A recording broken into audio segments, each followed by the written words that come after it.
Saludo muy cordialmente a todas las personas que por las redes sociales que la UDUAL difunde y utiliza, han aceptado nuestra invitación para estar presentes en este que le hemos llamado conversatorio, eh, que a veces uno no entiende muy bien, pero pareciera ser como algo informal que no requiere ponencia escrita, pero que de todas maneras tiene una gran importancia y una seriedad muy grande, y particularmente en el día de hoy por el tema que nos ocupa, que como ya se anunció, es hablar sobre la vigencia o las actualizaciones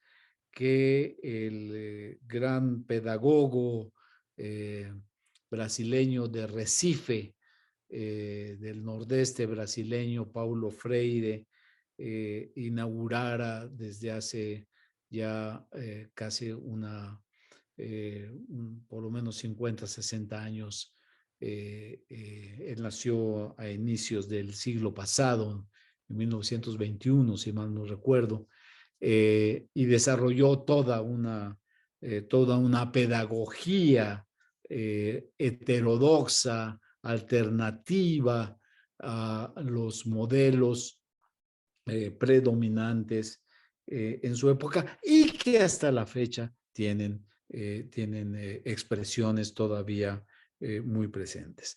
Para este propósito, hemos invitado a tres realmente muy distinguidos académicos, y ahí incluyo a ella, a Emilia Trabuco, que es una colega argentina que voy a presentar en un momento, pero que de verdad de inicio le agradezco muchísimo que haya aceptado. A Axel Didrikson, que es famoso en la Vía Láctea, no solamente en México y en América Latina, en todos lados, un amigo y colega que ha dedicado su vida profesional, su vida intelectual al estudio de la educación y otros temas, estoy seguro.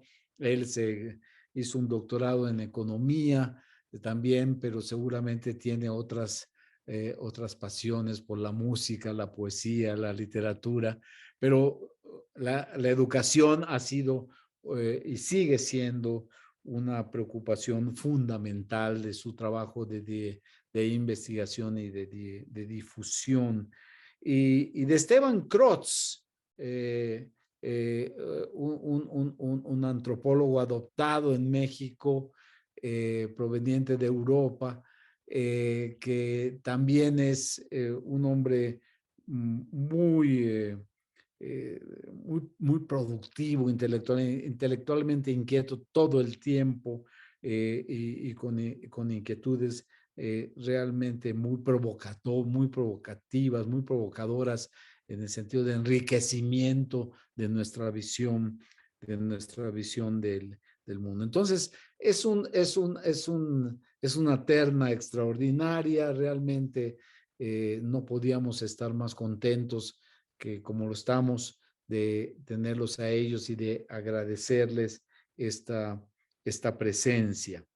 Eh, Decía que este trabajo que vamos a conversar, este trabajo de Esteban Crotz, queda realmente muy bien colocado ante la, ante la situación de aportas que estamos de la tercera Conferencia Mundial de Educación Superior que organiza la UNESCO y que, como bien Axel ha calificado, es una conferencia muy controlada, ¿no? Por motivos que no tenemos absoluta certeza, pero que sospechamos con mucha, yo diría, certidumbre, y además aparentemente desorganizada a propósito, ¿no? No hay programa, no hay claridad sobre cómo cuál va a ser el modus operandi de este evento mundial sobre la educación superior. Pero donde sí lo que sí ha ocurrido es que en todas estas semanas previas, y yo diría hasta incluso algunos meses previos a la conferencia, hemos observado manifestaciones, expresiones, dichos de personas importantes relacionadas con la UNESCO o que son de la UNESCO o relacionadas con la UNESCO, que preocupan y que ligan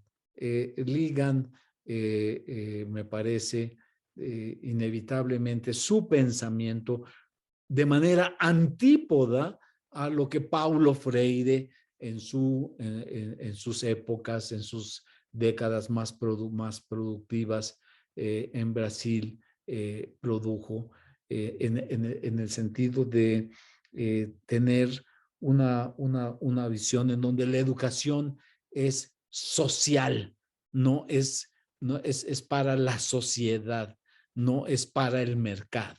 No es, no es para crear profesionales que produzcan riqueza, sino para crear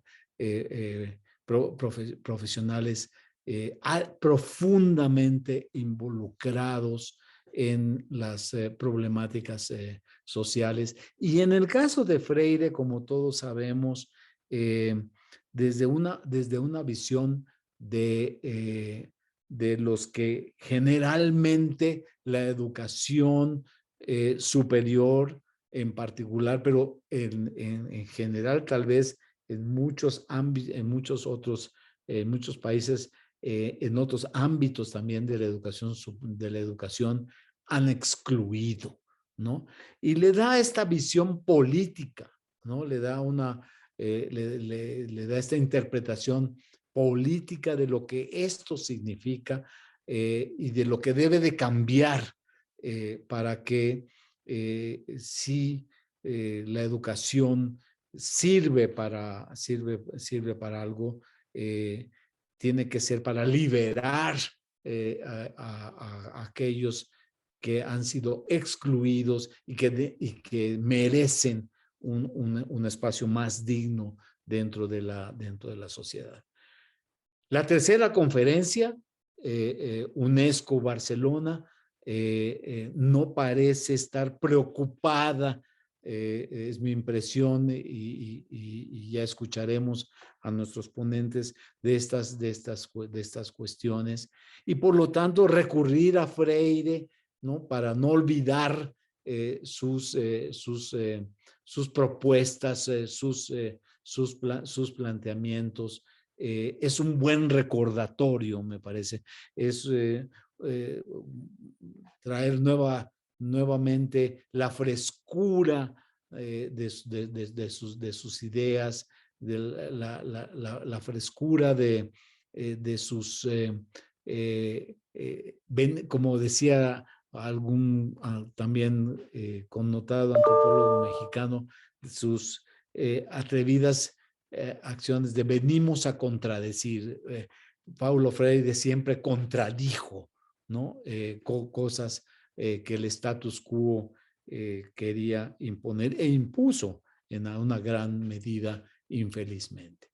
Entonces, vamos a escuchar a nuestros queridos invitados en esta mañana y conocer su visión, porque todos ellos, los tres, ella, más Emilia, más Axel y Esteban, están desde fronteras dando, diciendo, planteando, proponiendo cosas que van en contra del status quo y que de alguna manera acompañan y se nutren de lo que Paulo Freire les dijo y nos dijo a todos en su momento el siglo pasado. Entonces, sin más, vamos a escuchar a Emilia Trabuco.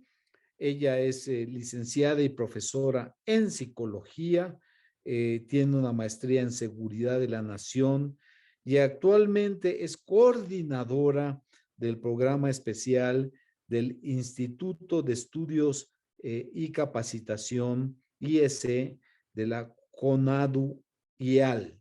Es de la Federación Nacional de Docentes Universitarios de Argentina, una organización muy connotada, con mucha fuerza, con una voz potente. Y bueno, Emilia es parte de ese esfuerzo, cosa que nos complace muchísimo. Y entonces le damos a ella en primer lugar la palabra para después escuchar a Axel y a Esteban. Emilia, por favor, la palabra es tuya. Hola a todos. Bueno, muchísimas gracias, Roberto, por la invitación. Nuestras organizaciones están juntos llevando adelante el desafío, ¿no?, de poner un poco en discusión el escenario actual, y en ese escenario nuestro proyecto de educación superior desde América Latina y el Caribe, ¿no? Una voz que tiene una larga trayectoria de lucha, ¿no?, contenida, y parte de esa lucha, por supuesto, es Paulo Freire, ¿no?, como síntesis también de largas luchas populares por la liberación de nuestros pueblos y por un mundo, ¿no?, más igualitario y de menor miseria. En ese sentido, bueno, voy a ser breve, hay mucho por decir, ¿no? Pero quería, ¿no?, ante este desafío que nos propone Esteban en su artículo de retomar a Freire, ¿no?, en tiempos de mercantilización de la educación, un poco hacer el ejercicio de qué nos diría Paulo Freire, ¿no?, en este tiempo, en este siglo XXI.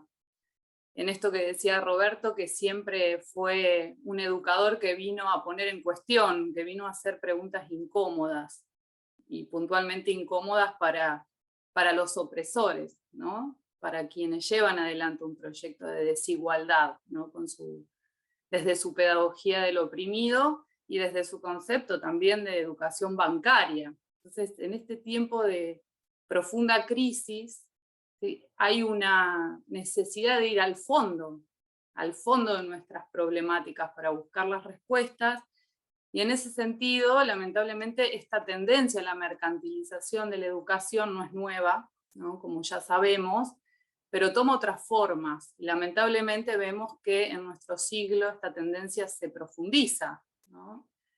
Entonces, también corremos a veces el riesgo, como educadores y educadoras, de caer en salidas conservadoras, ¿no? Y la pandemia vino a poner esto también sobre la mesa. No podemos en nuestro siglo XXI plantear salidas desde un lugar conservador o de viejas recetas, ¿no? Nuestro siglo ha cambiado mucho, y eso también supone en nosotros el desafío de ser creativos o de ensayar salidas acordes a los tiempos que corren, ¿no? Entonces quería traer el nombre de nuestra campaña, que venimos llevando adelante desde nuestras organizaciones, que después de muchos debates dimos en llamar La educación superior no es mercancía, ¿no? Y digo mucho debate porque, obviamente, ¿qué contiene este nombre? ¿Qué decimos cuando decimos que la educación no es mercancía?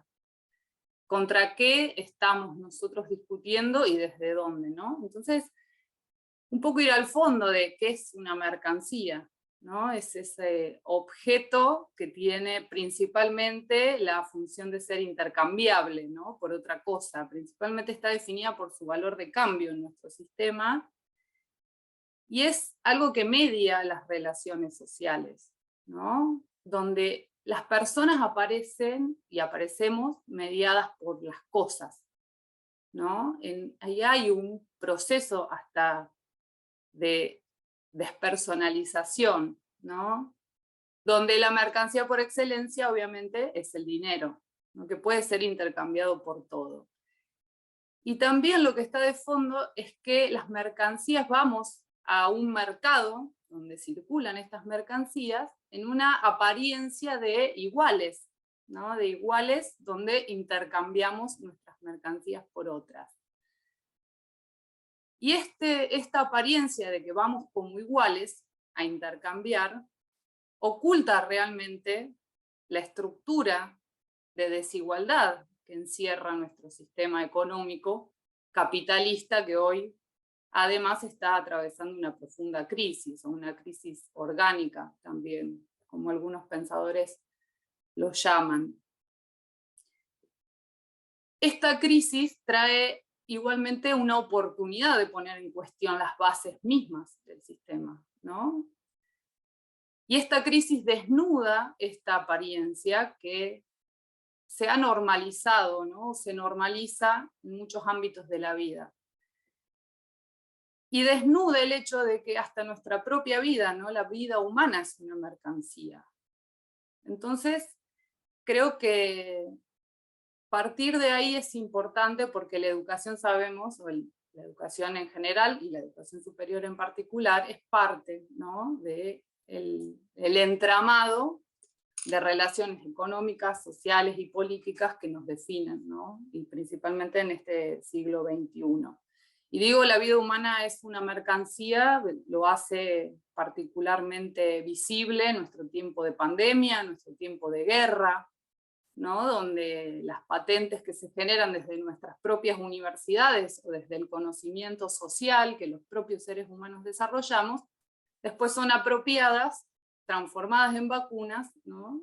Y vendidas como mercancía también, poniendo en un segundo plano el derecho a la vida, ¿no? En primer lugar. Entonces,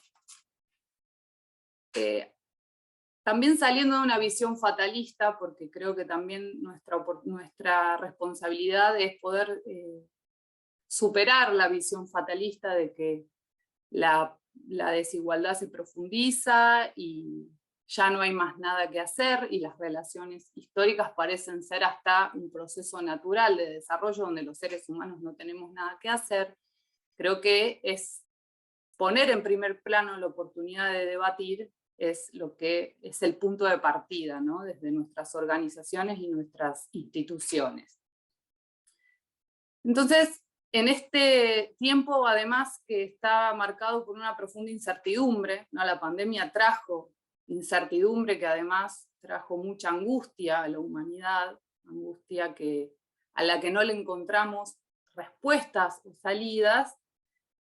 Es interesante poder cuestionar, ¿no? Y poder cuestionar este sentido común, que creo que es también un poco a lo que nos invitó siempre Paulo Freire, ¿no? Entonces yo traje un meme, porque los educadores y las educadoras también tuvimos que encontrarnos con un mundo que ha cambiado también hasta nuestras formas de ser, de vivir y de relacionarnos en el mundo. El meme es una herramienta que circula y que genera sentido común, ¿no? Y que evidencia el sentido común sobre muchos de los aspectos de la vida. Entonces les quiero compartir esto que encontré en estos días, me dirán si lo ven. Creo que sí, ¿no? Todavía no, Emilia, ahora sí. Perfecto. Bueno, este es un meme que está circulando por las redes sociales en estos días, ¿no? Y hay 3 imágenes donde en una aparecen los grandes dueños de las empresas tecnológicas del siglo XXI y dice, dejaron la universidad. En el siguiente dice, yo sí dejo la universidad, y en el siguiente dice, yo sí termino la universidad, ¿no? Y se ven 2 empleados de McDonald's. Entonces, un poco lo traigo poder problematizar, ¿no?, qué hay detrás de estas tres imágenes, ¿no? ¿Qué condensa este sentido común, ¿no? Porque hay, además, en este tiempo, un ataque sobre el rol de la universidad y hasta hay un ataque a nuestras universidades, a nuestras universidades públicas principalmente, ¿no? Como un rol que ha dejado de cumplir en el siglo XXI. Entonces, contra esto también, ¿qué nosotros oponemos? Y también evidencia quiénes son, ¿no?, el modelo exitoso, estos grandes magnates que no han terminado la universidad y se la han dejado, y sin embargo son el modelo exitoso en este sistema y en este sistema de relaciones sociales particularmente, ¿no? Entonces, creo que en este sentido la pandemia y su falta a veces de explicaciones al fenómeno, trajo, bueno, bastantes elementos para poder pensarla, ¿no? Y en esta realidad caótica que aparece, donde no sabemos muy bien cómo volver también, entre comillas, a nuestras instituciones educativas, en este volver a una supuesta normalidad, ¿no? Volver a la normalidad. ¿A qué normalidad queremos volver también? ¿No? Porque nosotros veníamos cuestionando previo a la pandemia también las condiciones de normalidad en la que vivíamos en nuestra región y en el mundo, ¿no?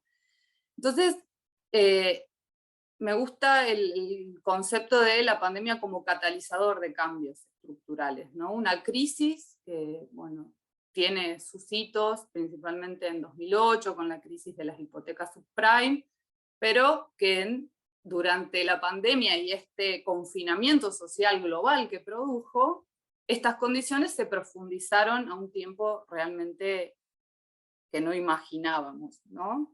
Y pasamos a tener una vida mediada por la virtualidad. Una virtualidad que transformó nuestra manera de ser, de relacionarnos, hasta nuestra manera de estudiar, de trabajar, y hasta de conocer a nuestras parejas, y de la sexualidad, y todos los elementos de la vida que nos hacen humanos, ¿no? Y en esto creo que es importante pensarlo en este contexto, ¿no? El rol de la educación o de la educación superior en particular, ¿no? En sus tres funciones, que es en estas funciones que se le asignan, ¿no?, de transmitir saberes culturalmente legítimos, preparar para el mundo laboral y formar ciudadanos, dicen algunos, ¿no? A mí me gusta más decir construir sentido común o construir hegemonía. En ese sentido, nosotros disputamos nuestras instituciones educativas y nuestras universidades o instituciones de la educación superior en particular. Entonces, la virtualización o la digitalización de la vida que trajo la pandemia, ¿no? A mí me gusta también esto que leí de como fase superior de la mercantilización de la educación, ¿no? En una apariencia de mayor democratización, una apariencia de mayor libertad, lo que se oculta realmente, después de este tránsito, de estos años de pandemia, es una mayor desigualdad, una mayor exclusión de las mayorías a nivel global, ¿no? Y esto, por supuesto, que no lo digo yo, sino que lo dicen los números y lo dicen la misma UNESCO, la misma Organización Internacional del Trabajo, ¿no? Lo dice la ONU, lo dice hasta el Fondo Monetario Internacional, ¿no?, donde vemos que las cifras se vuelven cada vez más preocupantes, ¿no?, en términos de desigualdad. Por ejemplo, ¿no? Cuando hablamos de, porque bueno, yo soy parte de la Federación de Docentes Universitarios, soy parte también ¿no?, del sindicalismo que trata de entender y de transformar el mundo del trabajo, un mundo del trabajo que se transformó para siempre, ¿no?, también, ¿no?, y tiene nuevas reglas. Y aparecen nuevas fábricas, entre comillas, ¿no?, del territorio virtual o las plataformas donde finalmente terminamos trabajando, ¿no? Donde hay un 60% de la población que está en línea, donde pasamos en promedio más de 4 horas por día frente a una pantalla, ¿no? Estas nuevas instituciones también empiezan a ser instituciones de la educación o por lo menos de la circulación de conocimiento. En este sistema, además, el sistema económico funciona con 3.300 millones de trabajadores, de los cuales solo 1.300 tienen puestos de trabajo estable, ¿no? En una población de 8.000 millones de personas. En América Latina, en particular, por ejemplo, en 2020 se perdieron 26 millones de empleo y la tasa de ocupación se redujo en 6 puntos, ¿no? Trayendo además para los trabajadores y trabajadoras ocupadas un nivel de precarización laboral muchísimo mayor. Y en términos de género también, voy diciendo acá la única representante, en 2021, dice la Organización Internacional del Trabajo, solo el 43% de las mujeres serán empleadas frente al 68% de los hombres. Esto como una de las cifras que marca la desigualdad de género en el mundo del trabajo y del trabajo de la educación en particular, más allá de ser un trabajo altamente feminizado, ¿no? Entonces, en este mundo donde se transforma el mundo del trabajo, la pregunta es, bueno, ¿cuáles son nuestras salidas no conservadoras? Sabiendo que el mundo se está transformando, y que aunque la industria se tecnifique y nos digan que nosotros y nosotras ya no somos necesarios para la producción de riqueza y conocimiento, sabemos que somos los únicos capaces de producir esa riqueza y ese conocimiento, ¿no? Como decía Roberto, esa producción de conocimiento que tiene que estar a disposición de quién, es la pregunta. Y en el fondo de este sistema cada vez más excluyente y de miseria para las mayorías, hay actores que sí concentran, y hay actores que sí ganaron en la pandemia, no todos perdieron en la pandemia, ¿no? Y así vemos cómo principalmente las empresas tecnológicas y financieras fueron las principales ganadoras en términos de acumulación de ganancias, ¿no? Aumentaron un 36,7% sus ganancias, estas empresas, en contraposición, por ejemplo, de la pérdida del 4,2% del PBI de nuestros estados-nación, ¿no? Y esto me lleva a otra pregunta que suele ser un poco polémica, del rol del Estado frente a la educación superior, o qué posibilidades tiene el Estado para dar respuesta a al nuevo mundo en el que vivimos. Y este desfinanciamiento, este achicamiento del Estado que trae aparejado este proyecto económico, realmente es algo que tenemos que debatir, ¿no? Si nosotras defendemos, obviamente, la educación superior como un derecho y como una responsabilidad del Estado. Estos grandes ganadores de la pandemia, que veíamos ahí, que decían que no habían terminado la universidad, pero son los hombres más ricos del mundo, están llevando al sistema a la construcción también de una nueva gobernanza global, que le llaman, ¿no? Una nueva gobernanza que está por encima, parece, ¿no? de nuestros estados-nación, o por lo menos que los subordina como herramientas o hasta pareciera como administradores de la riqueza de unos pocos y de la pobreza de las grandes mayorías, ¿no? Y quedamos en eso encerrados en la posibilidad de dar respuesta a las condiciones en que tenemos que educar, ¿no? Y esto fue principalmente visible cuando tuvimos que usar herramientas tecnológicas para dar clases de manera virtual. Nuestros estados y nuestras instituciones de la educación superior quedaron limitadas en términos de soberanía tecnológica. No tuvimos capacidad de dar respuesta a generar nuestras propias plataformas y terminamos en las plataformas de estas grandes empresas tecnológicas, a quienes además le cedimos gratuitamente todos nuestros datos, toda nuestra información, y además, bueno, tuvimos que funcionar en su escenario, ¿no? Sin posibilidad de dar respuesta desde realmente un proyecto soberano y desde nuestros estados.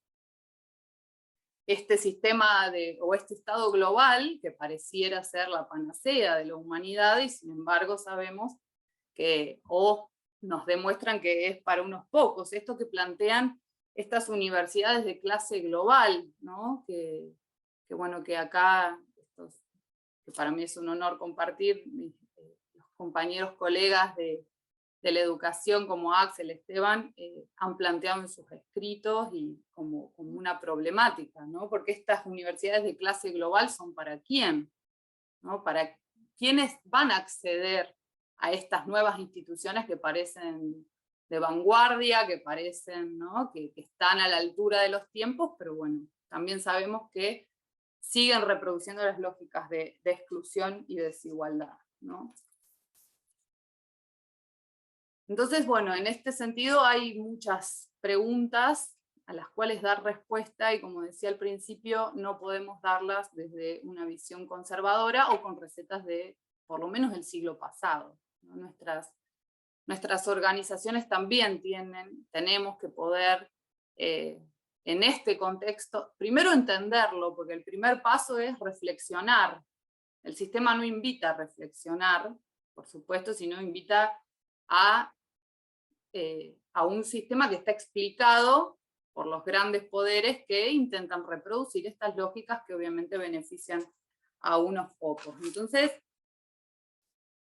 a veces quedamos en salidas o que solo maquillan, ¿no? O intentamos dar respuesta a necesidades urgentes. Entonces nuestras instituciones no tienen como prioridad a veces el proceso educativo en sí mismo, sino que los educadores y educadoras tenemos que dar respuesta a otras necesidades básicas, ¿no? Como alimentar a niños, adolescentes, jóvenes en nuestras instituciones antes de poder enseñar, o atender situaciones de violencia, o atender situaciones de pobreza que limitan, por supuesto, esta capacidad de reflexión. Entonces, como decía, el primer paso, la conciencia y reflexión, ¿no?, para recuperar el poder de las mayorías y poder transformar de fondo las condiciones de injusticia en las que vivimos y que lamentablemente se profundizan. Y en eso es fundamental recuperar la memoria histórica de lucha de América Latina y el Caribe, ¿no? Nuestra historia de lucha es riquísima y nos da también muchísimos elementos para poder también comprender el tiempo que corre y también pararnos sobre esa experiencia para desarrollar salidas de liberación y de emancipación desde nuestro lugar, que es la educación.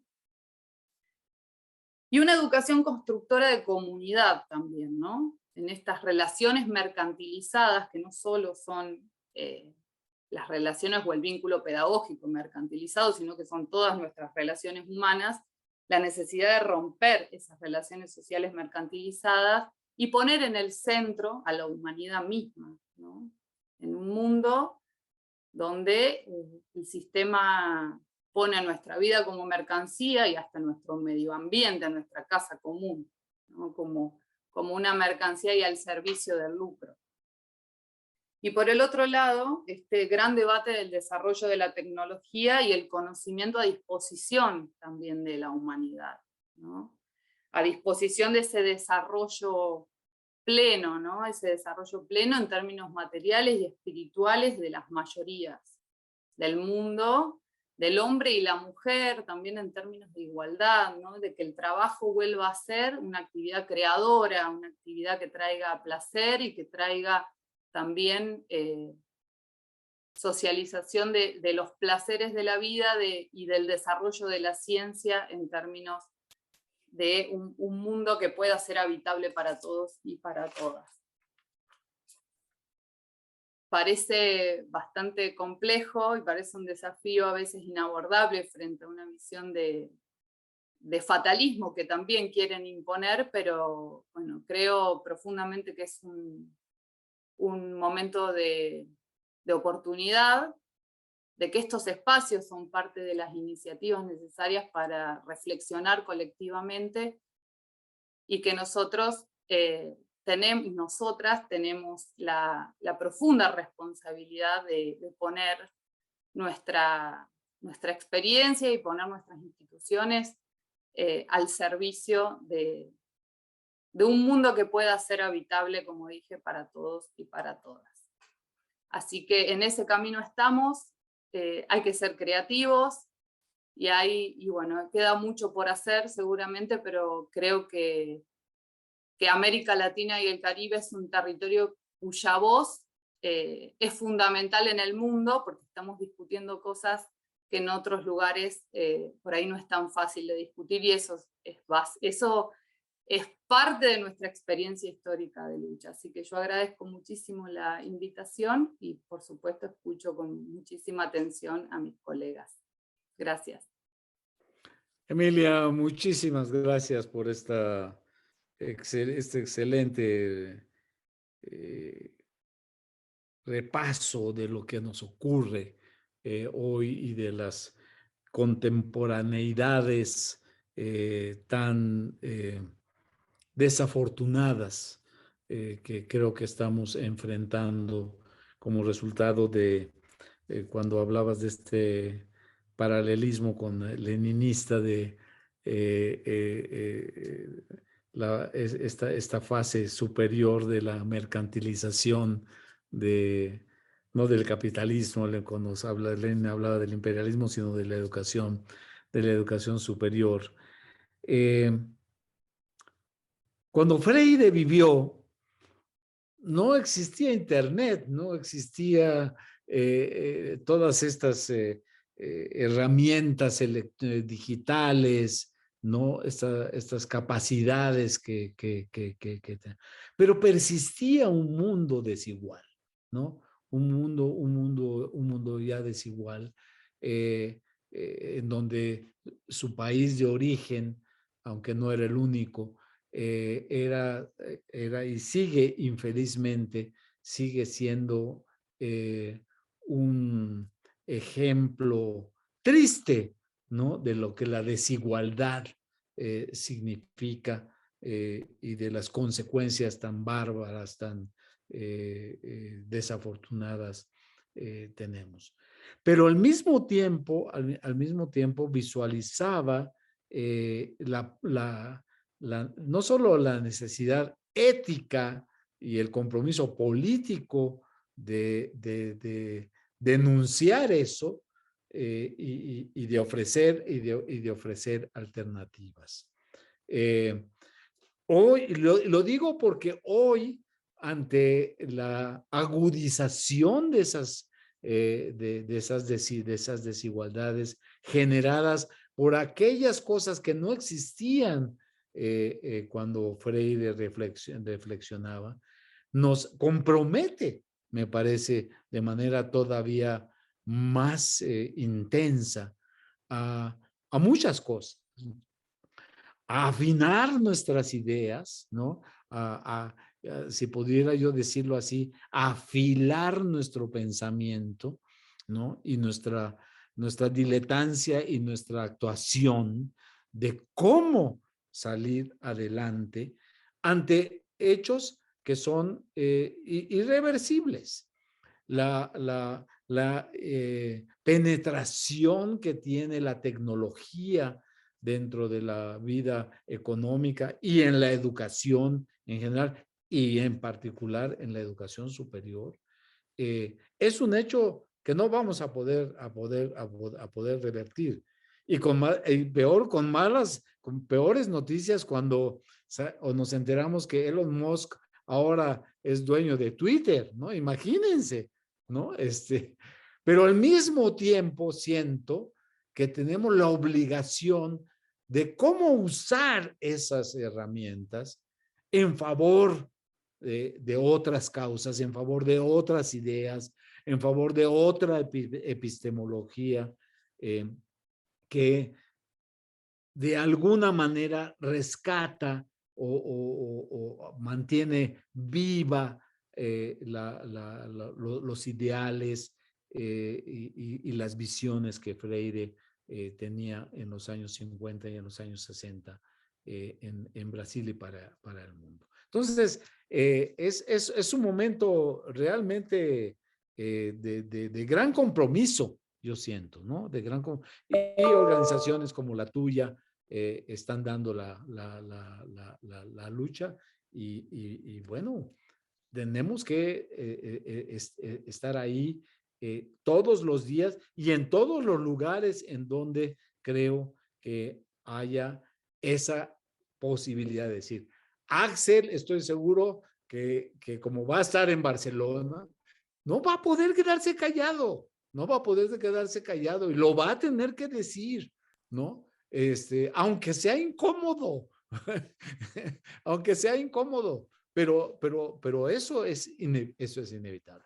Bueno, yo no soy ponente, yo solamente soy moderador, y pero siempre quería rescatar un poquito estas ideas, pero el que está mucho más autorizado que yo para decir de todo esto es Axel Didrikson, que es un distinguido colega mexicano, estudioso. Bueno, él como yo tenemos orígenes de otros lados, ¿no? Yo soy de origen libanés, él es de origen japonés, pero vivimos en México y somos latinoamericanos y caribeños y aquí estamos pensando en esta realidad. Pero Axel es un muy distinguido académico mexicano y latinoamericano y más allá, dedicado a la educación, aunque como decía, hizo muy bien en combinar con economía, lo felicito porque creo que es un ingrediente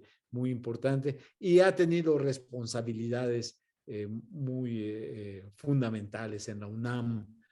Ha sido director de lo que antes era, ahora de lo que era el Centro de Estudios sobre la Universidad, ahora es el Instituto de Estudios sobre la Educación y la Universidad. Tiene una cátedra UNESCO, representante de GUNI para América Latina y el Caribe, en fin, y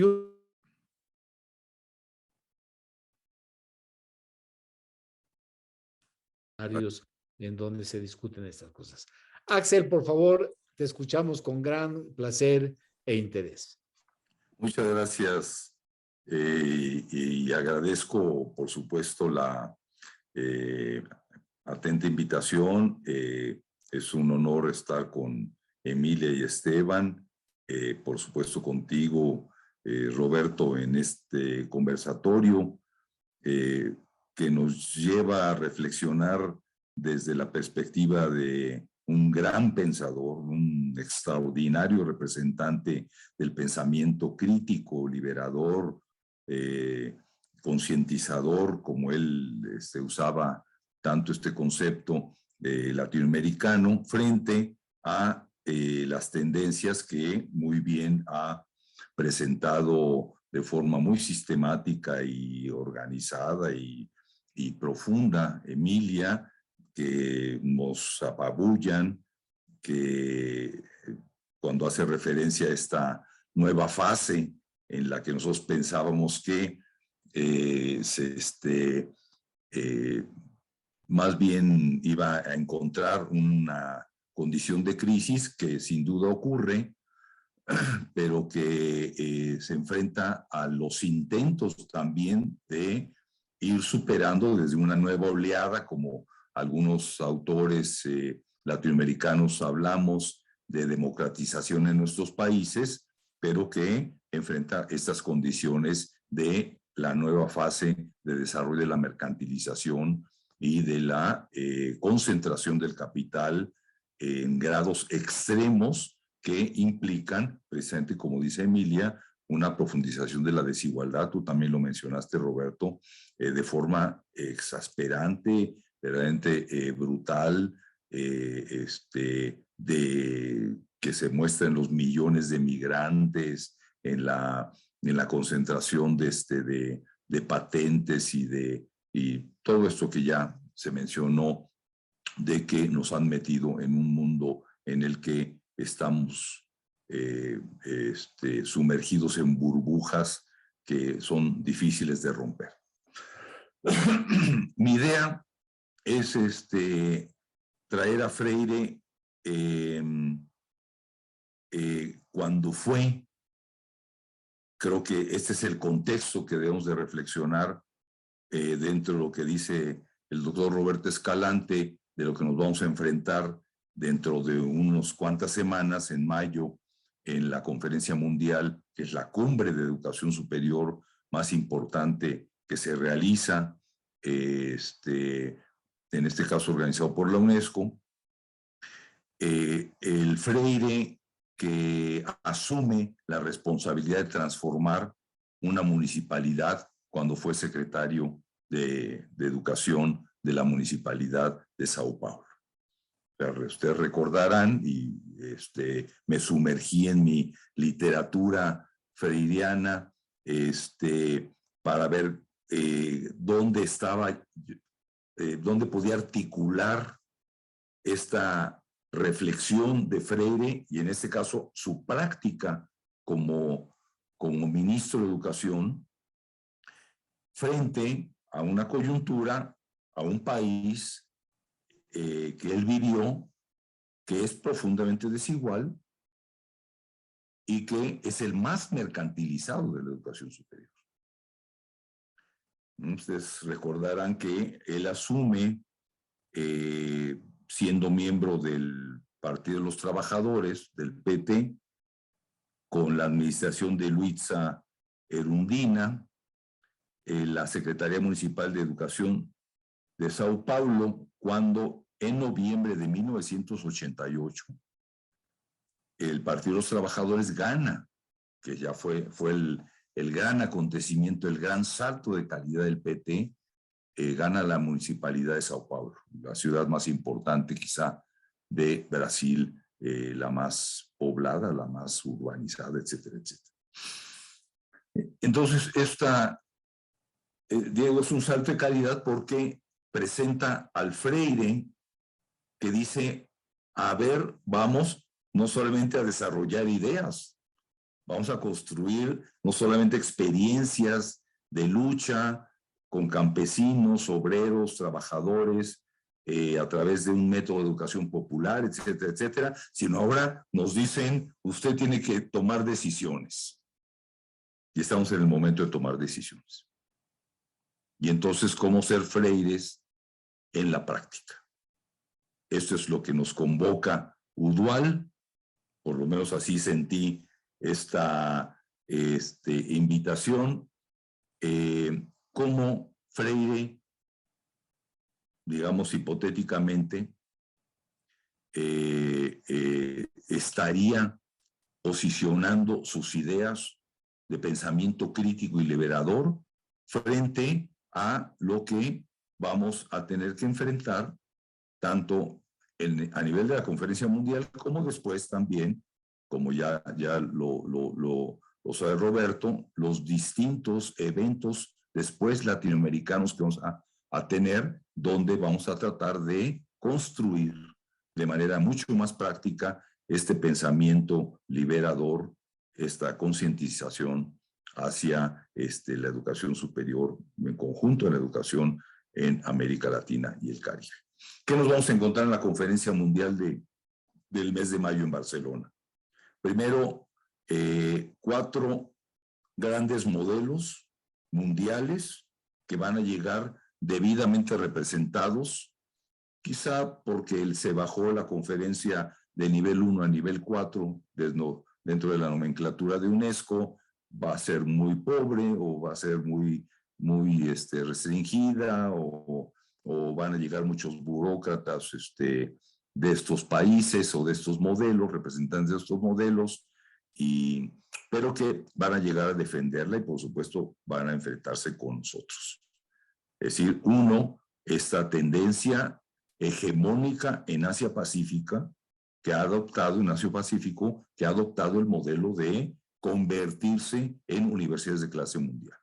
Así se asume. Nosotros queremos desde China, inclusive China, Japón, Corea, Tailandia, Malasia, Singapur, Australia, Nueva Zelanda, apuestan por constituir grandes sistemas transnacionales de lo que denominan de World Class University, las universidades de clase mundial, competitivas, vinculadas con los estándares de calidad y que apuestan a la hegemonía en las principales áreas del conocimiento, las patentes y la disputa por la geopolítica mundial desde la perspectiva del conocimiento. Ahí van a llegar y nos van a decir nosotros, inclusive Rusia, que recordará Roberto que en La Habana, el representante ruso lo que hizo fue presentar su Silicon Valley. Orgullosamente decía, es que aquí en Rusia lo que nuestra punta en el desarrollo de la competitividad mundial en los nuevos conocimientos está en este modelo que presentó de Ciudad del Conocimiento y la Alta Tecnología. Esa fue su gran aportación. Igual lo va a hacer China, va a llegar Japón, va a llegar, etcétera, X. Van a decir, nosotros estamos por una universidad de clase mundial. Los europeos van divididos y están apostando unos por el desarrollo como modelo dominante que caracterizan como de universidades de investigación, research universities, pero que han sido criticados, e incluso algunos lo asumen hasta explícitamente, como un modelo de americanización de la Universidad Europea. Ahí está el gran debate que tiene la descomposición del viejo modelo Bolonia. Ahí nos vamos a encontrar en los europeos representantes del anterior modelo Bolonia, que es unitario, cooperativo, de bien social, público, etcétera, versus aquellas universidades que se asumen como MIT o como el Harvard europeo y que adoptan y están adoptando el modelo de universidad de investigación tipo de capitalismo académico, como se ha caracterizado, que es el modelo angloamericano o el modelo gringo. Y en América Latina vamos a llegar con una tendencia creciente de universidades de mercantilización, mercantilistas, de mercado, privatizantes. Lo vimos en la conferencia regional de Córdoba en el 2018. Llegaron organizados, llegaron diciendo la universidad privada de América Latina es mucho mejor que la pública de América Latina, porque nosotros garantizamos calidad, nosotros garantizamos instalaciones de gran lujo, tenemos a los intelectuales de los que hablaba Emilia, que son los líderes del futuro, terminen o no terminen, porque pues, son los hijos de los empresarios y de los industriales, y son la nueva élite intelectual, entre comillas, y van a llegar a defender su modelito.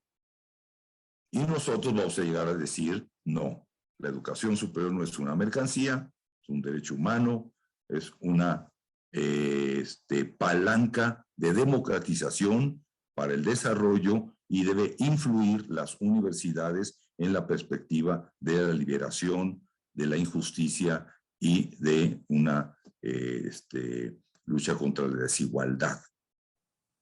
Esto es lo que vamos a encontrar en la conferencia. Entonces, yo creo que hay que llegar a ser representantes freirianos con las posturas que creo que nos enseñó y hemos aprendido y hemos defendido y hemos investigado y hemos tratado de que esto se convierta también en instituciones abiertas, transformadoras, críticas, desde una perspectiva de Paulo Freire. Es decir, vamos a llegar a criticar lo que, en primer lugar, decía Paulo Freire cuando decía repudio la pedagogía bancaria.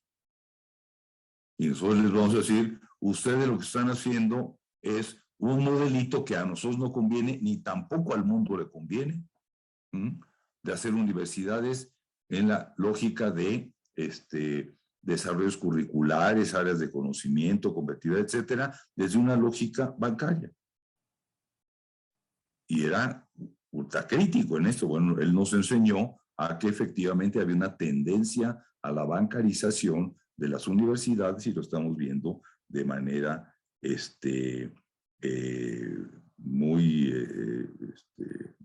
fuerte y peligrosa, creo, porque no es una salida para la atención a los millones de estudiantes, jóvenes, niñas, niños, que no tienen la posibilidad de ingresar a educación precisamente porque se está constriñendo hacia una profunda mercantilización y privatización en nuestros países y a nivel del mundo, que nos vamos a encontrar con este modelo dominante, con sus variaciones que ustedes quieran, pero que pues vamos a ser prácticamente los que vamos a estar señalando las cosas. Y en este texto de cuando Freire plasma toda su, digamos, concepción hacia la política educativa en Sao Paulo como ministro de Educación, también convoca a las universidades. Hay una parte de sus textos sobre la autonomía escolar, siendo ministro de la Municipalidad de Sao Paulo, que dice: la universidad tiene una enorme responsabilidad social para cumplir junto con los demás grados de enseñanza y contribuir fundamentalmente a dar lo que tiene para la comprensión del conocimiento con las perspectivas de avance en las diferentes dimensiones de este conocimiento, así como las cuestiones de formación de los profesionales que actúan en los temas de enseñanza. Las universidades tienen que involucrarse en todo el sistema educativo, desde preescolar hasta el mismo educación superior, porque se supone que es el pináculo de la inteligencia, de la producción del conocimiento, y por lo tanto tienen que verse comprometidas desde su autonomía frente al conocimiento mundial, pero desde su autonomía también hacia el conjunto del sistema público de nuestros países. En primer lugar, las universidades tienen que comprometerse, diría Freire, frente a la bancarización mundial que está ocurriendo. En otros términos, decía Emilia, a la tecnologización o tecnocratización de la educación superior y la concepción de la educación superior como una mercancía. La primera línea del documento de la OCDE reciente sobre educación superior así comienza: la educación superior es una mercancía. Ya ni siquiera medio le dicen, yo me acuerdo en las anteriores conferencias mundiales decían, no, la educación superior es un servicio global, cosa que repudiamos y dijimos, no es un servicio global, ¿no? Que después se puede convertir en un servicio comercial, por supuesto, esa era su intención. No, ahora lo dicen con toda claridad, es una mercancía. El conocimiento es una mercancía y por lo tanto se patenta y se nos vende. Bueno, nosotros contra la bancarización, contra la mercantilización. Segundo, con una actitud de concientización, decía Freire. Concientización no en el sentido, estoy hablando del sentido freiriano, ¿no? De una crítica desde una perspectiva que desarrolla conciencia respecto de los peligros que implican las tendencias hacia la mercantilización. Diría Freire, hay que llegar a concientizar desde una perspectiva crítica y comprometida. Y tercero, hay que exponer con toda claridad lo que significa una educación superior de bien público, de derecho humano, con autonomía, con libertad, con gratuidad y para todos. Tanto frente a la mercantilización latinoamericana como frente a estos modelos de clase mundial, de universidades de investigación, etcétera, etcétera, que están copando áreas del conocimiento que les interesan a ellos, pero no necesariamente nos interesan a nosotros. Por ejemplo, hoy en día para nosotros resulta fundamental desarrollar un proceso cooperativo entre los 4 países que tenemos litio. Yo ya propuse en una instancia en México la idea de que hay que desarrollar una universidad de litio con laboratorios cooperativos donde están los 4 países con mayor reservas en el mundo, que es Argentina, Perú, Bolivia y México. Y tenemos capacidades tan solo con eso para estar con un desarrollo tecnológico y con autonomía científica para construir efectivamente un escenario de desarrollo con bienestar, de bien común para nuestros pueblos desde la perspectiva cooperativa. Aquí en México ya se dio la reglamentación para que el litio sea un componente nacional no mercantilizable. Entonces ahí tenemos que desarrollar la parte del conocimiento, porque no vamos a vender en bolsitas los kilos o las toneladas de litio a China, ¿no? Les vamos a vender las pilas y los componentes junto con el litio, con los otros componentes para que seamos potencias, no para competir con nadie, sino para desarrollar bienestar. Bueno. Esto, sin embargo, lo tenemos que hacer desde una perspectiva crítica de lo que está ocurriendo, porque esta es una preocupación, pues sí, vamos a llegar con un gran discurso crítico, liberador, concientizador, diciendo este no es el modelo que conviene ni siquiera al mundo, ¿no? Como si no hubiera pobrezas, no hubiera migrantes en Francia, en España, en China, en Japón, en otros países, etcétera, etcétera, que hay que darles educación. Y un tipo de educación que precisamente tenga este sentido freiriano de conciencia y no solamente para fines de titulación o de ser muy buenos trabajadores o empleados, ¿no? Para desarrollar un proyecto de vida integral, satisfactorio, humano, como decía también Emilia de manera muy precisa. Pero cuando yo veo en nuestro país los datos del ciclo escolar 21-22, encuentro que nuestro país es uno de los más mercantilizados, no el que tiene mayor nivel de privatización, porque ese es Colombia, ese es Brasil, ¿no? Y algunos otros. Pero sí el que por país ha crecido en términos de privatización más después de la pandemia. Económicamente, ahí Roberto, yo creo que habría que profundizar o reflexionar al respecto. Económicamente uno debería de haber o pensaría que después de la pandemia las familias dijeron váyanse, en general la crisis impactó a las familias, trabajar más, o tener que comprar una tabletita, un teléfono para que estuvieras más o menos siguiendo tus clases, o ponte a trabajar la mitad del tiempo, o es decir, constreñirse económicamente de una perspectiva salarial difícil y además en crisis económica complicada. Y uno pensaría que los estudiantes después de la pandemia, bueno, en el ciclo de post-pandemia que está recién comenzando, se orientarían hacia la educación pública. Hipotéticamente uno diría, frente a la crisis económica, hay que optar por que los hijos se vayan a la educación pública.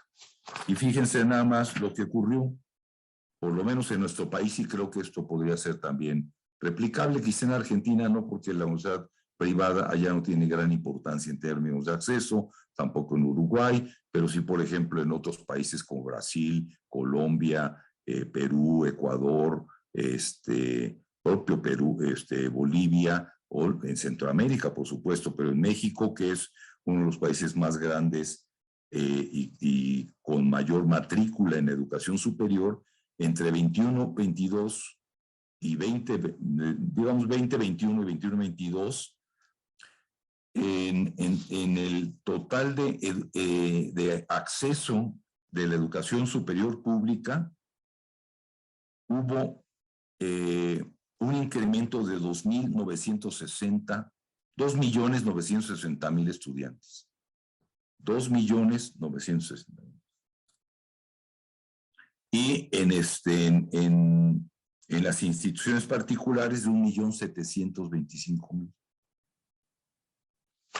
Esto significa que en las IES públicas hubo un incremento de 6.679 estudiantes, y en las IES particulares, las instituciones de educación superior particulares, hubo un incremento de 59.749 estudiantes.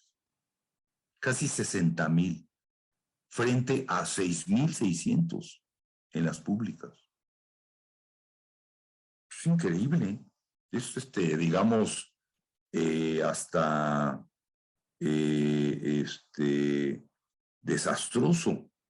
Nosotros sabemos que las universidades públicas están copadas al máximo.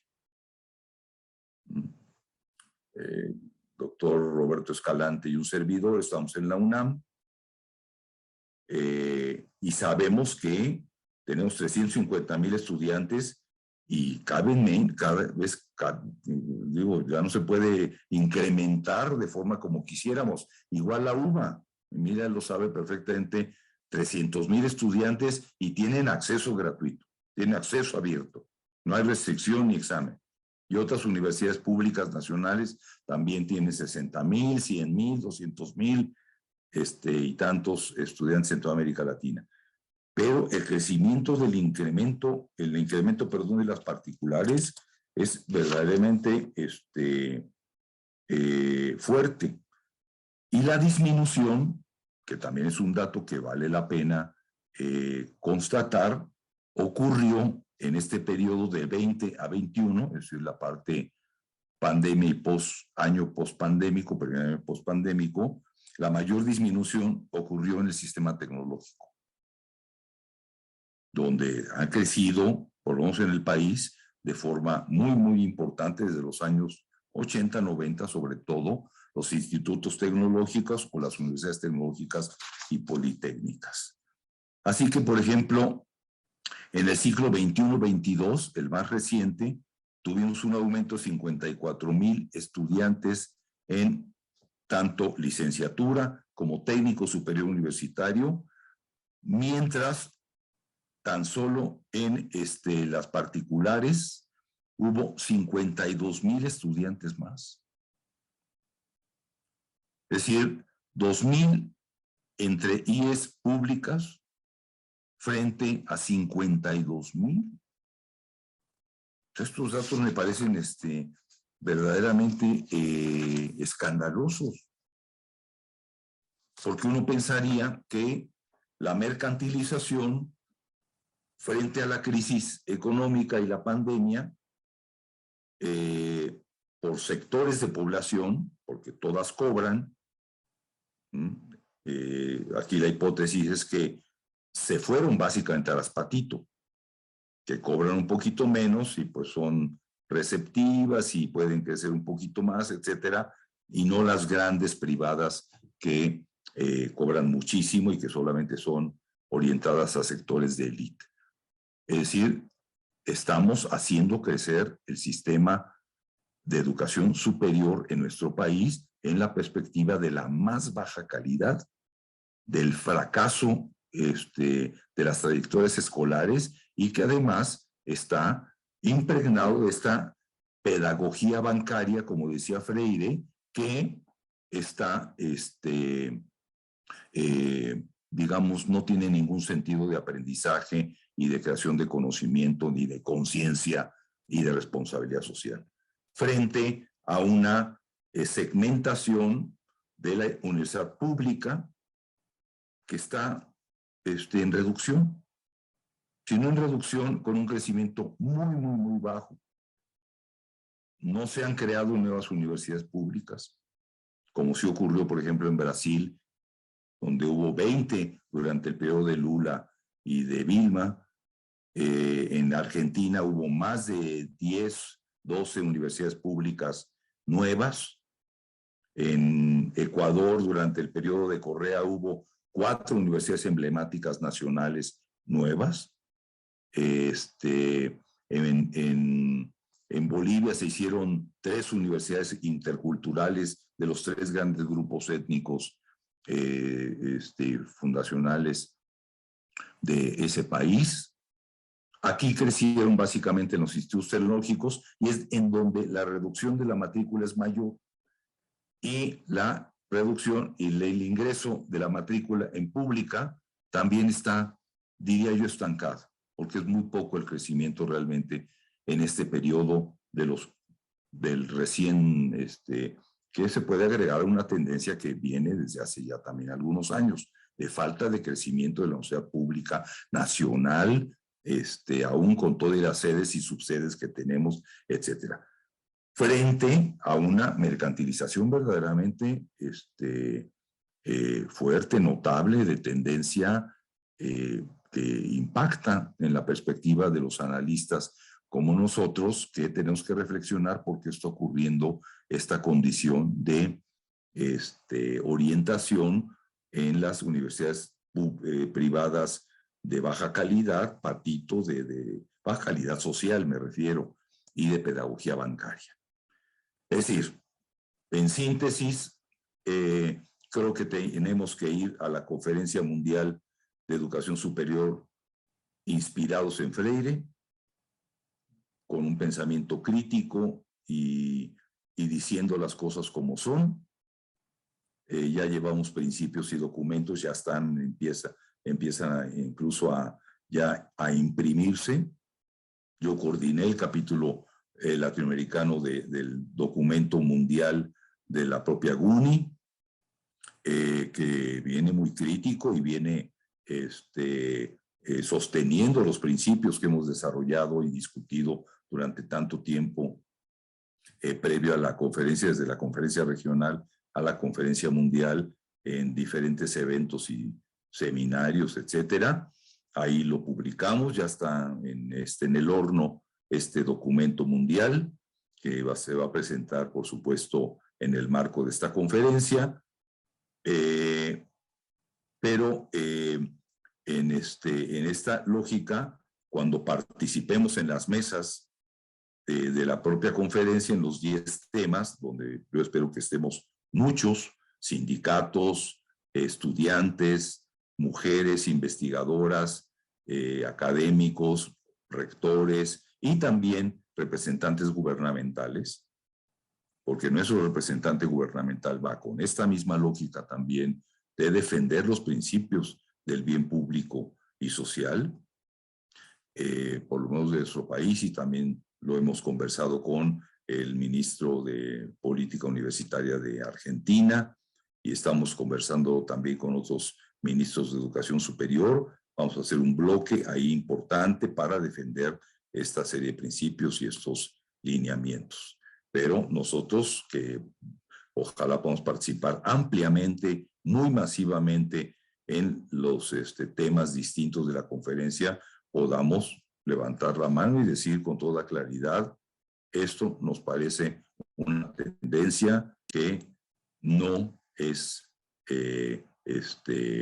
ni siquiera una solución para los grandes problemas mundiales, ni del conocimiento abierto, ni de la liberación de nuestras sociedades, y mucho menos en donde ocurre en regiones con una profundización de la desigualdad como las que tenemos nosotros. Muchas gracias por la invitación, reitero mi agradecimiento y por supuesto quedo a la orden por si hay algunas reflexiones sobre las que más podemos pronunciarnos. Muchas gracias, don Roberto, y gracias a ustedes por su atención. Muchísimas gracias, Axel, por también este magnífico planteamiento y por esta advertencia, ¿no?, que nos haces al examinar los números recientes, que suenan paradójicos, ¿no? Suenan paradójicos, pero creo que tienen una explicación en donde, como tú bien decías, la gente, a lo mejor las universidades públicas no tienen capacidad de crecer, las mexicanas me refiero, suficientemente, y a lo mejor tuvieron algunos problemas para echarse a andar en el proceso de la pandemia.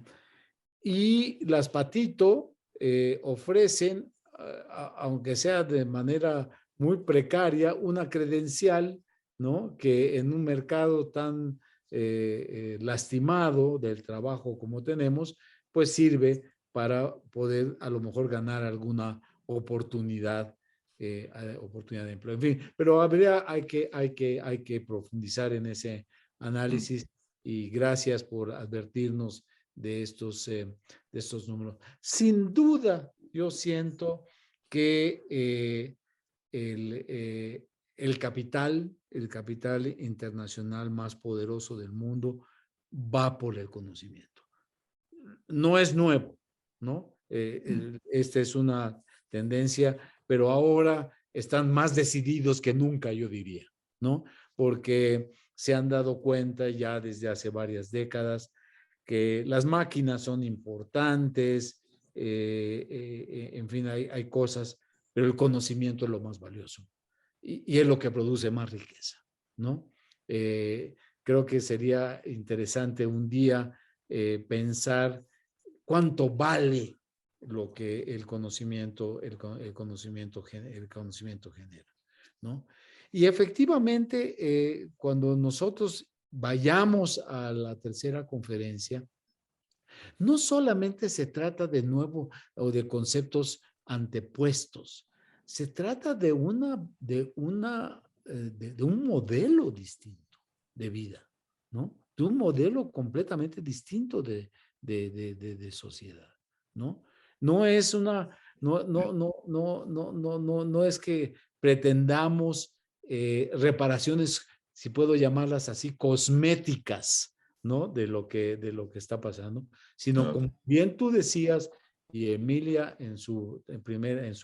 como primera ponente dijo, es realmente pensar en lo colectivo, en lo comunitario, y en las virtudes que eso tiene para el buen vivir de lo humano y de lo no humano, ¿no? O sea, en realidad nos estamos jugando, y yo diría que el porcentaje grande, ¿no? De lo que significa el futuro. Entonces, yo creo que porque nos van a calificar probablemente, es que ustedes son poetas, ¿no? Por decirlo de alguna manera. Románticos. Son románticos, ¿no? Son románticos. No, señores, no se trata de eso.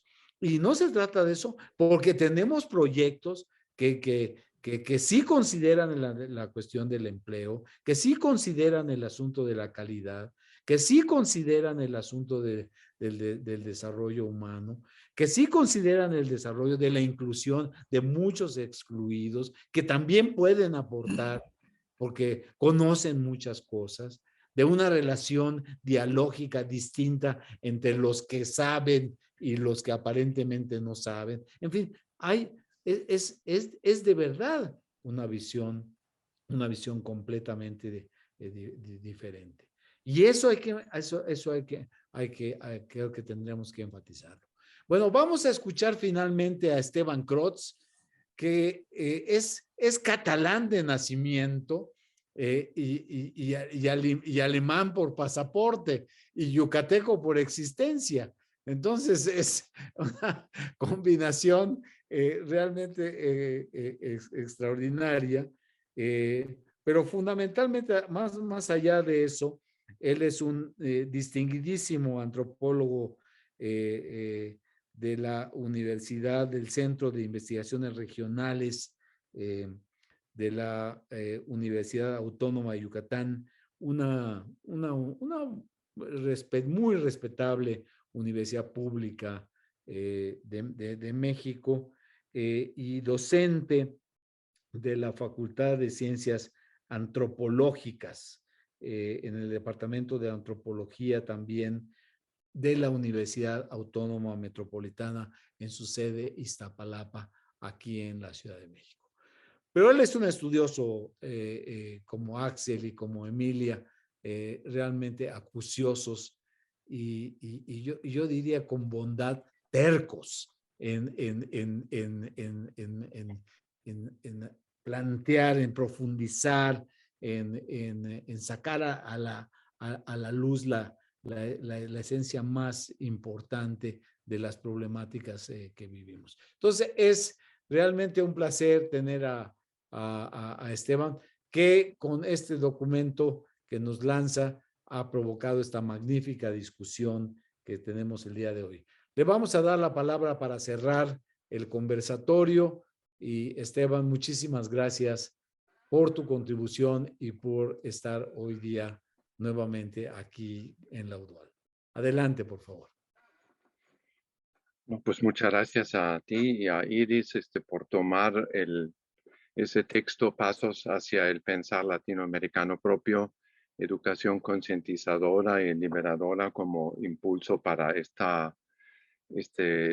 conversatorio, donde mi punto de partida no fue la conferencia a la que están haciendo referencia, que ciertamente es un evento importante, y lo que explicó también Axel y Emilia, es importante ir con una voz fuerte, sino el punto de partida eran varios. Uno de ellos fue, por ejemplo, una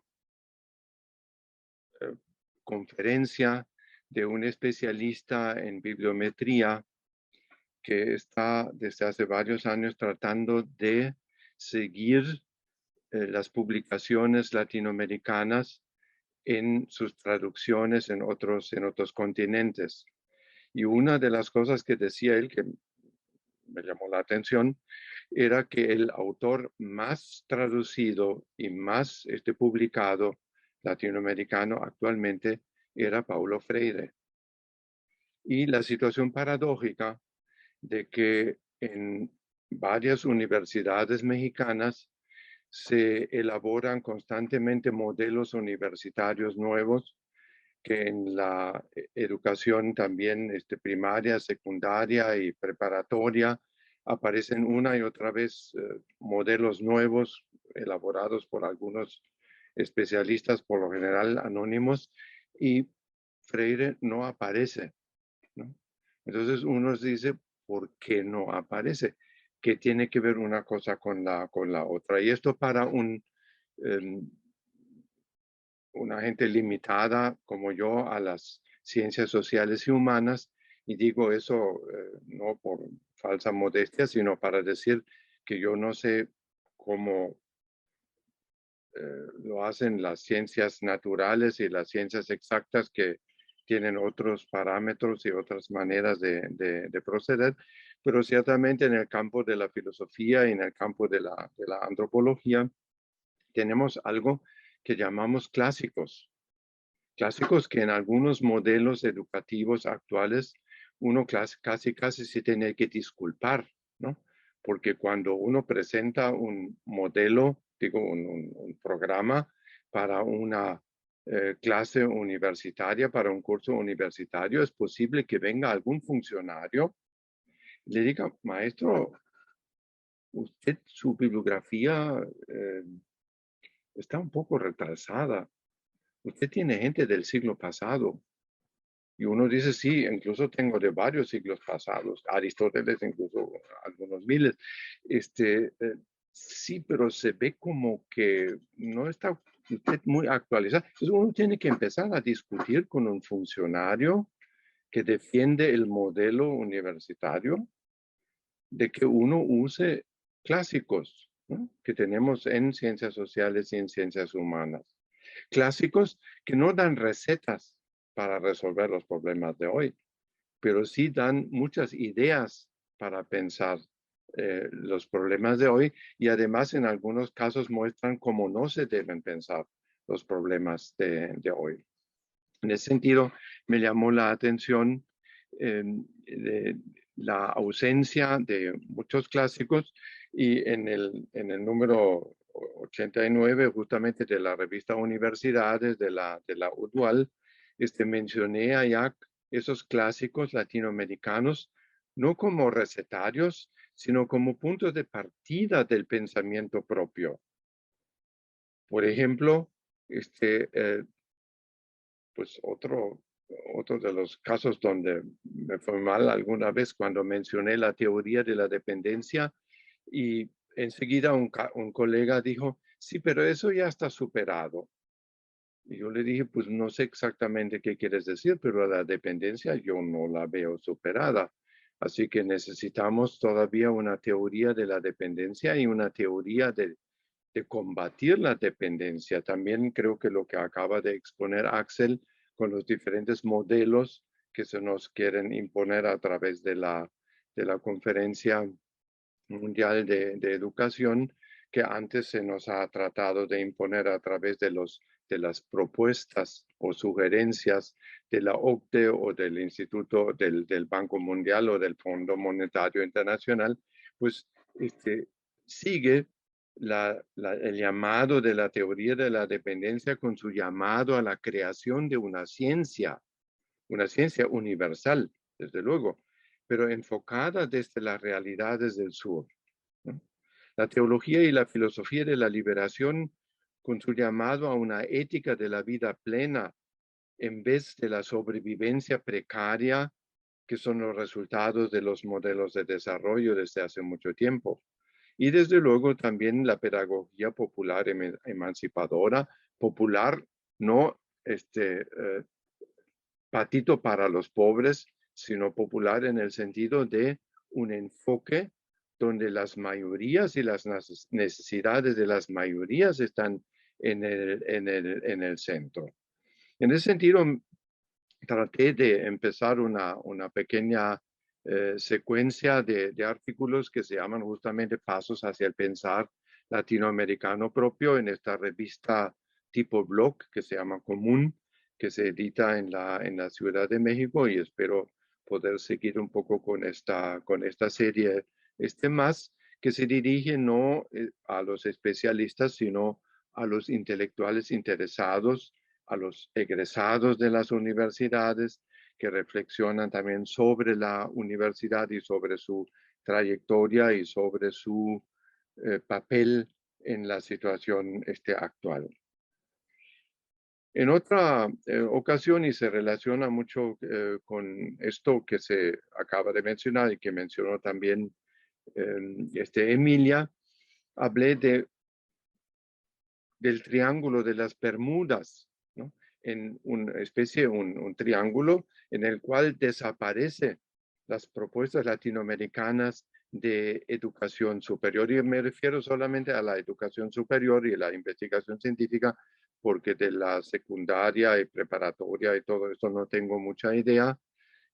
A veces lo sufro porque me parece que cada vez más universidades, especialmente fuera de la Ciudad de México, no usan la universidad para reformular el modelo educativo de la primaria, secundaria y prepa, sino más bien extienden el modelo prepa hacia la universidad. O sea, cada vez más control, más elementos cuantitativos, planeación totalmente ficticia, porque ni siquiera se sabe con qué recursos se cuenta cuando se hace la planeación obligatoria a comienzos del año, etc. Entonces, ese triángulo de Bermudas, que es una especie de concretización de lo que Pablo González Casanova llamó la nueva universidad. La burocracia digitalizada, la hegemonía de la idea naturalista exacta de ciencia que se impone a las ciencias sociales y humanas, y el modelo gerencial neoliberal que me parece que en la pandemia se ha reforzado. En todo el mundo creo que se ha podido observar y se ha criticado una especie de fortalecimiento de la verticalidad, porque en casi todos los países, o por lo menos los que yo he podido ver, que son pocos, ¿no? Algunos en América Latina, en algunos en Europa, ha sido estrictamente el Ejecutivo quien ha respondido a la pandemia.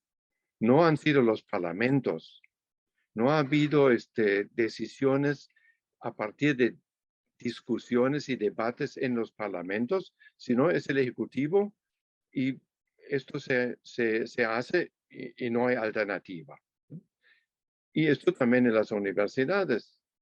Y esto me lleva a algo que mencionó Emilia cuando habló de la pandemia como catalizador del cambio. También uno puede verlo en la pandemia como catalizador o como reforzador del no cambio, ¿no? Porque en lo que yo he visto en casi todas las universidades, el Consejo Universitario no se ha ocupado de la pandemia. Han sido algunas instancias administrativas o directivas, algunas los llaman autoridades, yo los llamo funcionarios, que han decidido esto y aquello y eso se va a hacer así y así, y punto, ¿no? Y también en todo el sistema educativo, por lo menos en México, una desesperación que se refleja también en las universidades de hacer como que la pandemia no existió. Las palabras que describen la supuesta nueva normalidad son todos verbos que empiezan con reanudar, reconectar, represencializar, re. Es decir, la nueva normalidad al parecer es la antigua normalidad. ¿En cuál universidad en México, no sé, por ejemplo, ha habido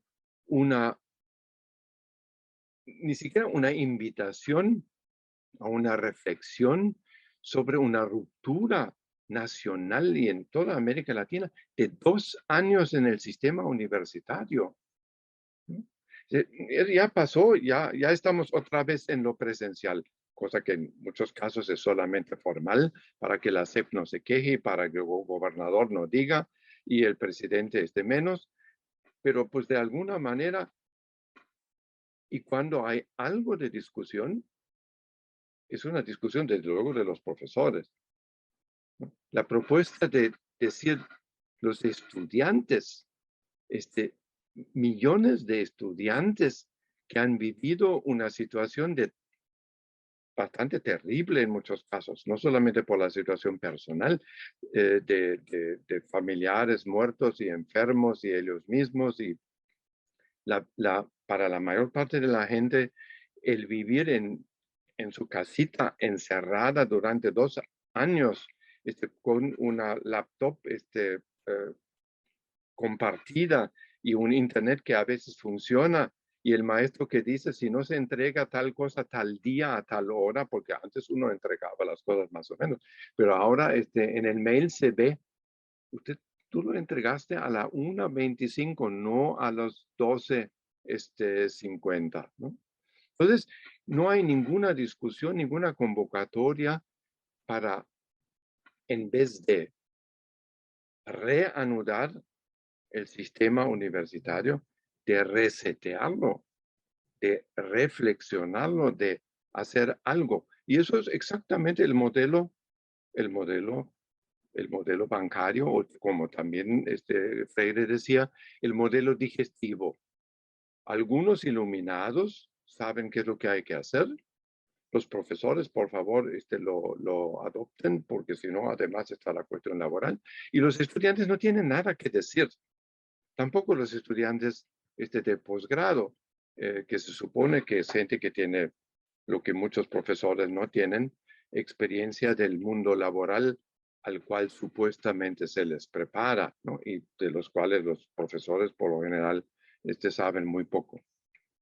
Entonces me parece que esto de la pandemia es un elemento muy importante para ver cómo realmente funciona la universidad.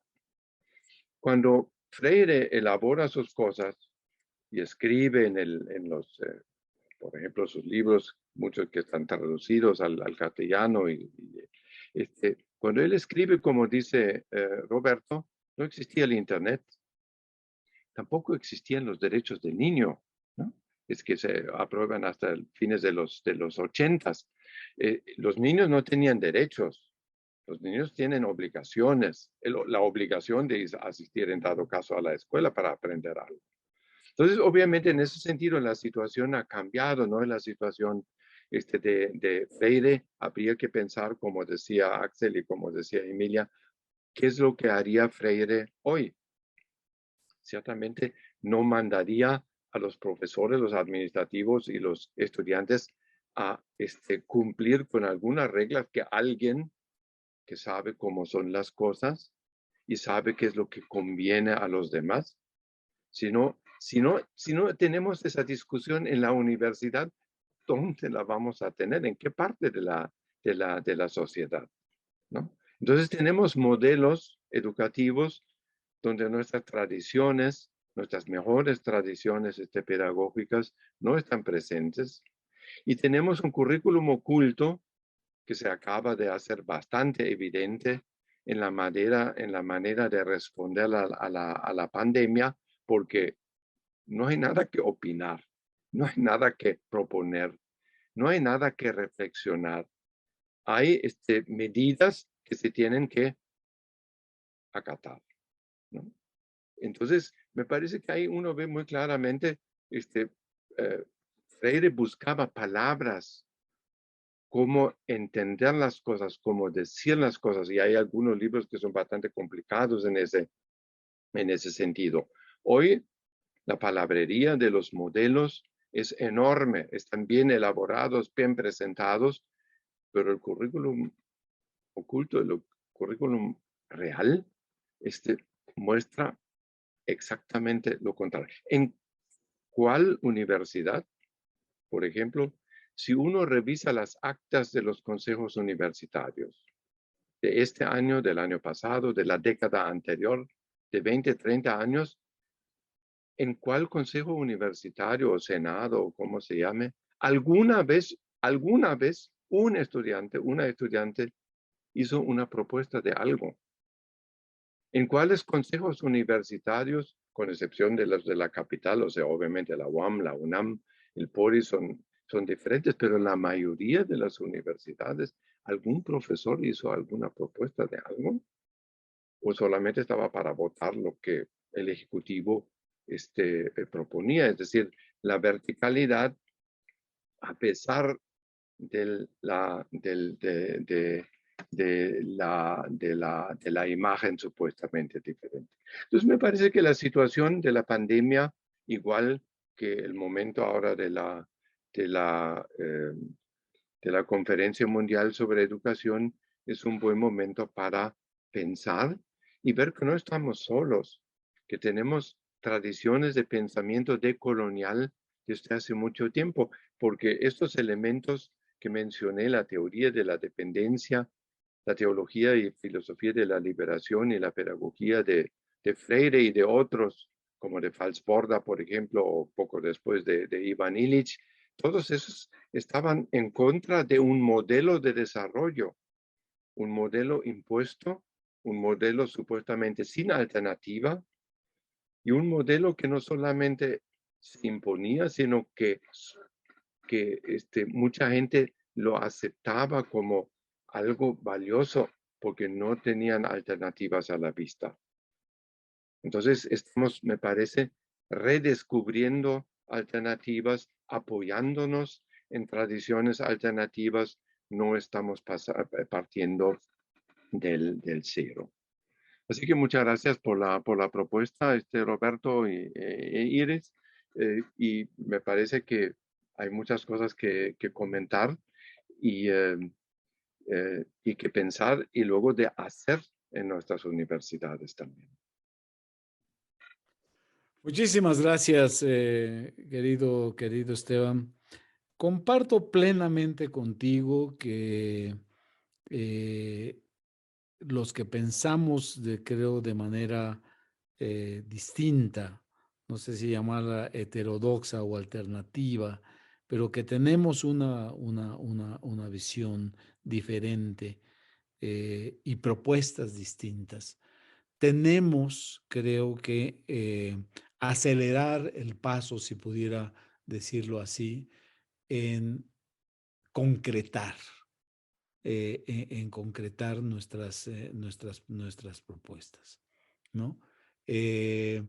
Creo, y lo digo siendo cuidadoso porque en realidad muchas veces no depende solo de nosotros, ¿no? No es un acto voluntarista mío o de Axel o de Emilia o tuyo o de quien sea. Pero sí creo que podemos y hemos intentado pasar de la diletancia, si puedo decirlo así, a la actuación. Y no hemos podido avanzar lo suficiente, pero no por eso debemos de cejar en nuestros empeños. Y déjenme decirles algunas cosas. Por ejemplo, la UDUAL intentó hace unos 6 o 7 años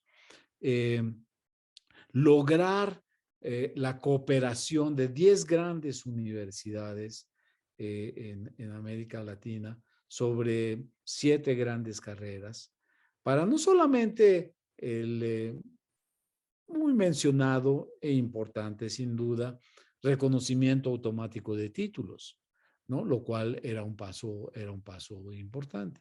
Pero ir más allá, ¿no? Que era ocuparnos de manera colectiva, ¿no? Y asociativa de temas que sabemos que no se están estudiando lo suficiente, que no se están investigando realmente adecuadamente y que son parte de lo que la sociedad espera de manera ya un poco impaciente de parte de las universidades, como por ejemplo, cómo dar solución a problemas del agua, ¿no?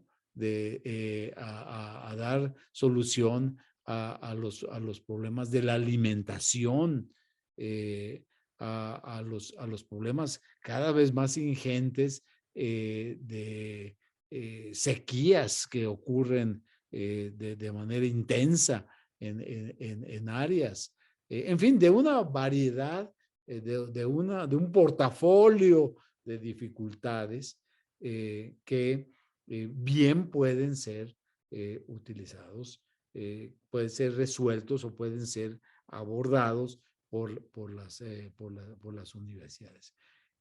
Y creo que efectivamente una de las cosas que yo como secretario general de la UDUAL debo reconocer que no hicimos lo suficiente es que la discusión la dejamos, no porque no fuera importante, pero no fue suficiente, solamente a nivel de las autoridades.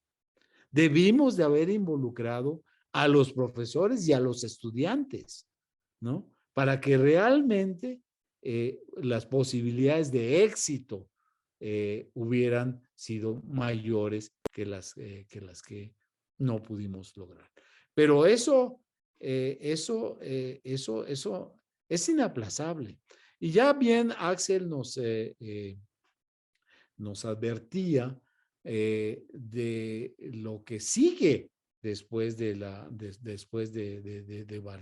Barcelona, que es Córdoba, a finales de junio e inicios de julio, en donde supuestamente la idea es de, señores, sigamos hablando, pero actuemos más también.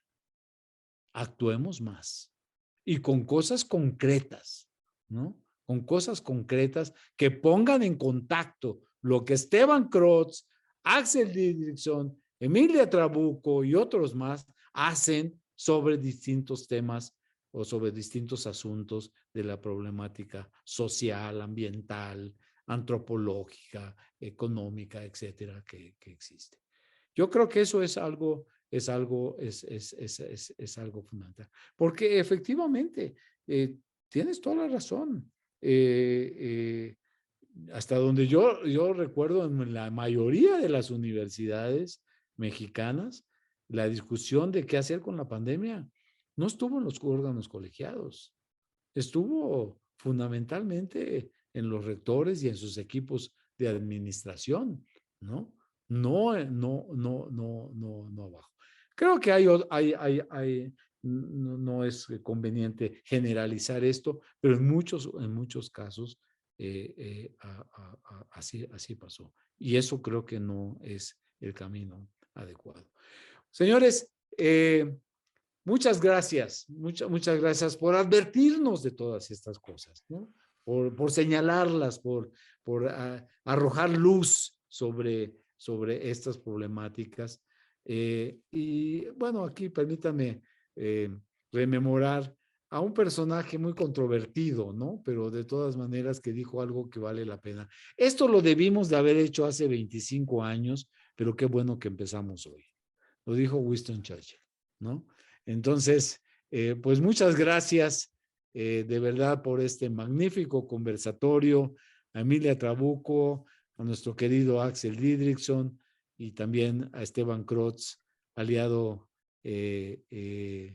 implacable y muy fiel a todas estas inquietudes de la UDAL, como también Axel ha sido realmente muy afectuoso, muy acompañador, ¿no? de las cosas que hacemos. Muchas gracias y gracias a Iris y a todo su equipo, como siempre, tan organizados, rigurosos, de que estas cosas salgan bien, y otra vez creo que ganaron y albricias para ellos. Y a todos los que nos escucharon, por supuesto, ellos y ellas que estuvieron presentes en esta transmisión. Hasta la próxima. Gracias, un abrazo.